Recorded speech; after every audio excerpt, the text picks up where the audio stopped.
এটার নাম কি মা? কনিষ্ঠ আঙ্গুল। আমার মায়েরা দেখবেন ছেলেদেরকে ওই আঙ্গুলে কামড় মারণনি কেন? কামড় মারি আশীর্বাদ দেন। এই 4টা আঙ্গুল কিতা দুষ্কল্য আইজ আমার হওয়া লাগবে।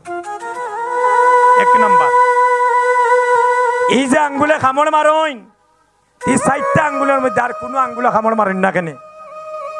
শুনেন মন দিয়ে। তারপর কি করেন? বাম পায়ের নিচ থাকি পদতুলি নিয়া লেপন করিয়া দিন। ডাইন পাটা কিতা দুষ্কল্য।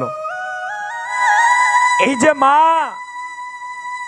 কনিষ্ঠ আঙ্গুলে কামড় মারইন, আমার তো মা নাই, 12 বছর হয়ে গেল, ঘরে গিয়ার মা বলে ডাকতে পারি না। অল্প বয়সে বাবাকেও হারিয়েছি। এই জগতে যার মা বাবা নাই রে ভাই, সে ছত্রছাড়া প্রতীকের মতো হয়ে যায়। এই জগতে সবার ঋণ শোধ করা যায় গো, কিন্তু এই জগতে 2 জন মানুষের ঋণ শোধ করা যায় না দাদা। এই 2 জন মানুষকে, একজন হলেন গর্ভধারিণী মা, আর একজন হলেন জন্মদাতা পিতা। আমাদের শরীরের চামড়া কাটিয়া যদি আপনাদের পাওয়ার জুতা বানাইয়া দেই, এরপরেও কোনো পিতামাতার ঋণ কোনো সন্তান শোধ করতে পারবে না দাদা।